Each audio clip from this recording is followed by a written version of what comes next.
نحمده ونصلي على رسوله الكريم أما بعد قال الله تبارك وتعالى في القرآن المجيد والفرقان الحميد ألا بذكر الله تطمئن القلوب جان لو اللہ کے ذکر میں تمہارے دلوں کا سکون ہے۔ آج ہم دلوں کا سکون کہاں تلاش کر رہے ہیں؟ دنیاوی زندگی میں، دنیاوی آسائشات میں، پیسے کی دوڑ میں، اچھے گھر کی طلب میں، گاڑی کی مراعات میں، گاڑی مل جائے، بنگلہ۔ اور جب ہم اپنی زندگی کا مقصد یہ بنا لیں گے اور جب ہم یہاں پہ زندگی میں قرار اور سکون ڈھونڈنے لگیں گے تو ہمیں کبھی بھی قرار اور سکون نہیں ملے گا، کیونکہ اللہ تبارک و تعالیٰ کا ارشاد ہے الا بذکر اللہ تطمئن القلوب، اللہ کے ذکر میں ہے تمہارا سکون، تمہارا اطمینان۔ تم اپنا سکون کہاں ڈھونڈ رہے ہو؟ اللہ کے ذکر کے علاوہ تمہیں کہیں نہیں ملے گا۔ جس دل میں اللہ کا ذکر کیا جاتا ہے، جس زبان سے اللہ کا ذکر کیا جاتا ہے، اس کی برکت سے انسان کا دل زندہ ہو جاتا ہے۔ جس زبان پہ اللہ کا ذکر نہیں چلتا وہ دل مردہ ہو جاتا ہے۔ تو اگر ہم صبح سے شام تک اپنے اللہ کو یاد نہیں کر رہے اور ہم ہر وقت ہر پل یہ نہیں سوچ رہے کہ کہیں میرے کسی عمل سے اللہ تعالیٰ ناراض نہ ہو جائیں، کہیں میرے کسی عمل سے اللہ تبارک و تعالیٰ کی مجھ سے ایسا نظر عتاب نہ ہو جائے، اگر ہم یہ نہیں سوچ رہے اور ہم یہ سوچ رہے ہیں کہ منکرات ہو رہی ہیں تو ہونے دیں، حدود ٹوٹ رہی ہیں تو ٹوٹنے دیں، بس مجھے تو اپنا یہ مقصد پانا ہے، مجھے تو اعلیٰ گاڑی چاہیے، اعلیٰ گھر چاہیے، پیسہ چاہیے، پیسے کی دوڑ میں مجھے آگے نکلنا ہے، تب تک دلوں کا سکون نہیں ملے گا۔ آج دیکھیں، آج ہمارے پاس اچھی گاڑی بھی ہوتی ہے، بنگلہ بھی ہوتا ہے، پیسہ بھی ہوتا ہے، لیکن رات کو سونے کے لیے نیند کی گولی چاہیے ہوتی ہے، سکون کی نیند میسر نہیں ہوتی۔ ہمیں ہر چیز میسر ہے لیکن ہم اتنی تکلیف میں مبتلا ہوتے ہیں، اتنی پریشانیوں میں مبتلا ہوتے ہیں کہ پیسے دے کے بھی ہم اپنی تکالیف کا مداوع نہیں کر سکتے۔ ذہنی طور پہ پرسکون نہیں ہیں ہم۔ اس کی وجہ کیا ہے؟ اس کی وجہ یہی ہے، ہم نے اپنا مقصد حیات بدل لیا۔ جب ہم نے مقصد حیات ہی بدل لیا ہے تو سکون اور قرار نہیں ملے گا۔ اصحاب رسول اللہ صلی اللہ علیہ وسلم کے اصحاب کی زندگی کو جا کے دیکھیں، جب نبی پاک صلی اللہ علیہ وسلم کے اصحاب کے پاس پیسے کی ریل پل ہونے لگی تو صحابہ کرام رونے لگے کہ کہیں اللہ تعالیٰ ہم سے ناراض تو نہیں ہو گئے کہ اب ہم پہ اتنی پیسے کی نوازشات ہونے لگی ہیں تو کہیں اللہ تعالیٰ ہم سے ناراض تو نہیں ہو گئے۔ ہم پیسہ ہونے کو کامیابی کا مدار سمجھتے ہیں، جبکہ جو صاحب بصیرت لوگ تھے وہ اس کو آزمائش سمجھتے تھے، کیونکہ اللہ تعالیٰ آزماتے ہیں دے کر بھی اور لے کر بھی۔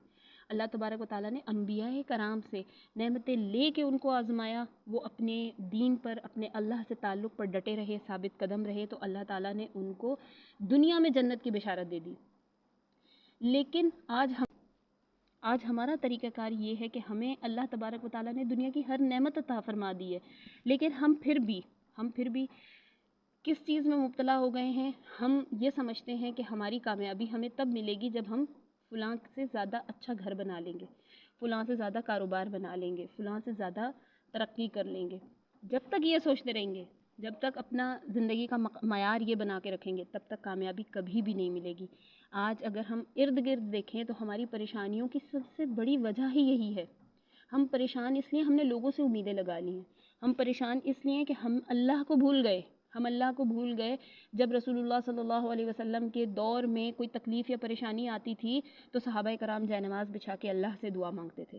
جب کوئی مشکل پیش آتی تھی تو صلاۃ الحاجت پڑھ کے اللہ سے دعا مانگتے تھے، اور انہوں نے اونچے اونچے گھر اور اونچی اونچی گاڑیاں اور اونچے اونچے محلات تعمیر کرنے کے لیے کبھی بھی مقابلے نہ کیے ہوں، نہ کمائی کی ہے، نہ کبھی اس طرح کی چیزیں سوچی ہیں، لیکن وہ پرسکون بھی تھے، ان کا اللہ سے ایک تعلق بھی تھا۔ اللہ تبارک و تعالیٰ نے ان کو دنیا میں جنت کی خوشخبری دے کے ان کے نام کے ساتھ لگا دیا رضی اللہ تعالی عنہ۔ تو اگر چاہتے ہیں کہ یہ ذہن کی تکلیف، ذہنی آزمائشیں، پریشانیاں، سوچ کے اندر جو خلا برپا ہوئے میں، اگر چاہتے ہیں کہ ان سے نجات پائیں، اگر چاہتے ہیں کہ مشکلوں سے نکل جائیں، تو اپنے رستے کو سیدھا کرنا پڑے گا۔ اور اپنا رستہ سیدھا کون سا ہے؟ صراط مستقیم کا۔ اہدنا الصراط المستقیم، صراط مستقیم کا راستہ ہے جو سیدھا راستہ ہے، اس پہ چلیں گے، اللہ سے مدد مانگیں گے، اللہ سے دعا کریں گے۔ دنیا میں اپنے سے کمتر کو دیکھیں، ایسے لوگوں کو دیکھیں جو بہت مصائب کا شکار ہیں، جن کو پیٹ بھر کے کھانا بھی نہیں ملتا، جن کو جی بھر کے لباس اپنی شوق اور اپنی تمنا کے مطابق بھی نہیں ملتا۔ ایسے لوگ بھی ہیں جن کے پاس سر چھپانے کے لیے چھت نہیں ہے، روڈوں کے کنارے بیٹھے ہیں، کھلے آسمان کے تلے بیٹھے۔ ایسے لوگوں کو دیکھیں، اللہ تعالیٰ آپ کو حوصلہ اور صبر خود بخود عطا فرمائیں گے کہ میں تو بہت سو سے اچھا ہوں۔ ایسے لوگوں کو دیکھیں، اپنی زندگی کی ابتدا کو سوچیں، جب میں پیدا ہوا تو میرے پاس کیا تھا، میں کیا تھا، میں بیٹھ بھی نہیں سکتا تھا، کروٹ بھی نہیں لے سکتا تھا، چل بھی نہیں سکتا تھا. اللہ نے سارے کام کروائے.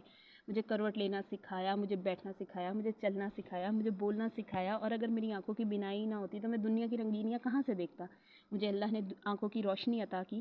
وہی اللہ جو بچے کے ماں کے پیٹ کے اندر بچے کی زندگی، اس کی حیات، اس کی موت، اس کے نیک اور بدبخت ہونا سب لکھ کے اس نے ہر چیز طے کر کے رکھی ہے، وہی اللہ ہماری زندگی کے آگے کے معاملات کو بھی طے کرے گا. جب آپ اللہ سے لو لگا لیں گے، جب آپ اللہ کی طرف مڑ جائیں گے، اور جب آپ اپنا راستہ صرف اور صرف اللہ کی ذات کی طرف لگا لیں گے، تو ہر چیز دنیا آپ کی طرف چل کر آئے گی. یہ دنیا اتنی ملعون ہے کہ جب آپ اس کے پیچھے بھاگتے ہیں تو یہ آپ کو اپنے پیچھے بھگاتی ہے. یہ آگے بھاگتی ہے اور آپ اس کے پیچھے بھاگتے ہیں. جب آپ دنیا کو چھوڑ دیتے ہیں، جب آپ دنیا سے منہ موڑ لیتے ہیں، تو دنیا آپ کے پیچھے چل کے آتی ہے، دنیا آپ کے قدموں میں آ کے جھکتی ہے، دنیا آپ کے پاس چل کے آتی ہے.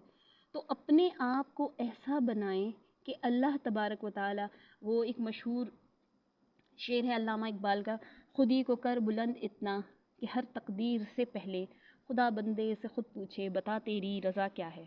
اگر یہ چاہتے ہیں کہ اللہ تعالی ہماری رضا اور ہماری خوشنودی والے اعمال ہمارے لیے مقرر کر دیں، تو اس کے لیے خود کو بنانا پڑے گا. سرمے کو بہت زیادہ پیسا جاتا ہے. ظاہر ہے اس کو بہت زیادہ پیسنے کے بعد وہ اس قابل بنتا ہے کہ وہ آنکھ اتنے نازک عذاب میں لگ سکے. تو سرمے سے کسی نے سوال کیا کہ تمہیں اس قدر پیسا کیوں جاتا ہے؟ تو سرمے نے جواب دیا کہ میں انسان اشرف المخلوقات کے سب سے اشرف عضو آنکھ کے اندر لگایا جاؤں گا. مجھے اسی لیے اتنی زیادہ آزمائش سے گزارا جا رہا ہے، مجھے اسی لیے اتنا زیادہ پیسا جا رہا ہے کہ جتنا زیادہ پیسوں گا اتنا ہی اس قابل بنوں گا کہ کسی اونچے اور بلند مقام پہ پہنچ سکوں. ایسے ہی جب آزمائشیں آ رہی ہوں، مشکلات آ رہی ہوں، پریشانی آ رہی ہوں، تو جان لیجئے کہ اب اگلا راستہ، اب اگلی صبح جو ہوگی وہ آسانیوں کی ہوگی. یہ آزمائش کا وقت ہے. اس میں کیا کرنا ہے؟ اس میں صبر اور شکر کرنا ہے. لَإِن شَكَرْتُمْ لَأَزِيدَنَّكُمْ، اگر تم شکر ادا کرو گے تو میں تمہیں مزید نعمتوں سے نوازوں گا. تو جب اللہ تعالیٰ نے ہر چیز بتا دی ہے کہ تم پہ آزمائشیں آئیں گی، تم پہ مشکلیں آئیں گی، تو تم نے کیا کرنا ہے؟ تم نے صبر کرنا ہے، شکر کرنا ہے. پھر اللہ تبارک و تعالیٰ نے بتا دیا کہ دعا تمہاری تقدیر کو بھی بدل سکتی ہے. تم نے کیا کرنا ہے؟ جب تم پہ بہت مشکل آ جائے، بہت پریشانی آ جائے، کوئی رستہ نظر نہیں آ رہا، اب کیا کرو؟ اب دعا کرو. وَإِذَا سَأَلَكَ عِبَادِي أَنِّي فَإِنِّي قَرِيبٌ أُجِيبُ دَعْوَةَ الدَّاعِ إِذَا دَعَانِ. جب تم، اے اللہ کے رسول، جب آپ سے پوچھے میرا بندہ میرے بارے میں، تو کہہ دیجئے میں تمہاری دعاؤں کو قبول کرتا ہوں. جب تم مجھے پکارو خلوص نیت سے پکارو. ہر چیز، ہر مشکل، ہر پریشانی اللہ تبارک و تعالیٰ نے قرآن میں ہر چیز کو واضح کر کے بیان کر دیا. یہ ساری چیزیں جب ہوں تو ان کا حل یہ ہے. تو اس کا مطلب یہ ہے کہ ہمیں اپنے مدار سے نکل کے اپنے دین کو سمجھنے کی ضرورت ہے. ہمیں اللہ تعالیٰ کے بتائے ہوئے طریقوں پہ چلنے کی ضرورت ہے، اور ہمیں صبر اور شکر کے ساتھ زندگی گزارنے کی ضرورت ہے. اور ہمیں شیطان ہمیں آہستہ آہستہ لے کے جاتا ہے. شیطان ہمیں آہستہ آہستہ گناہ کرواتا ہے. جب ہم کسی مشکل یا پریشانی میں آتے ہیں، وہی تو ہمارا امتحان ہے. اور اس امتحان میں شیطان آتا ہے اور کہتا ہے کہ تم ایسے چھوڑو یار، تم ابھی مشکل میں ہو، پریشانی میں ہو، چھوڑو یہ کام کر لو، کوئی بات نہیں، بعد میں اللہ سے معافی مانگ لینا. تو معاذ اللہ جب شیطان انسان کو بہکاتا ہے تو وہ پہلے چھوٹے گناہ میں مبتلا ہوتا ہے، اور پھر کرتے کرتے جب اس کے دل سے ایمان کا نور ختم ہو جاتا ہے اور حرمت بھی اس کے دل سے ختم ہو جاتی ہے اور حیا بھی ختم ہو جاتی ہے، پھر وہ کبیرہ گناہوں میں مبتلا ہو جاتا ہے. اور پھر بالآخر کیا ہوتا ہے کہ یہ زندگی جو آپ نے 2 دن 4 سال 10 سال 20 سال 100 سال جینی ہے، اور اس کے بعد پھر آپ کو کہاں جانا ہے؟ آخرت میں جانا ہے. ابدی آپ کا جو سفر ہوگا، جو آپ نے اللہ اور اس کے رسول کے سامنے جانا ہے، وہاں آپ کو شرمندہ معاذ اللہ ہونا پڑے گا کہ میں نے دنیا کی زندگی کی خاطر، دنیا کے مزے کی خاطر، دنیا کے آرام اور عیش کی خاطر میں نے اپنے اللہ کو ناراض کر لیا، میں نے اللہ کے راستے کو چھوڑ دیا اور میں منکرات پہ چل پڑا. اللہ تبارک و تعالی ہم سب کو ایسے بہکاوے سے ہماری حفاظت فرمائے اور ہم سب کو راہ ہدایت پہ چلنے کی توفیق عطا فرمائے.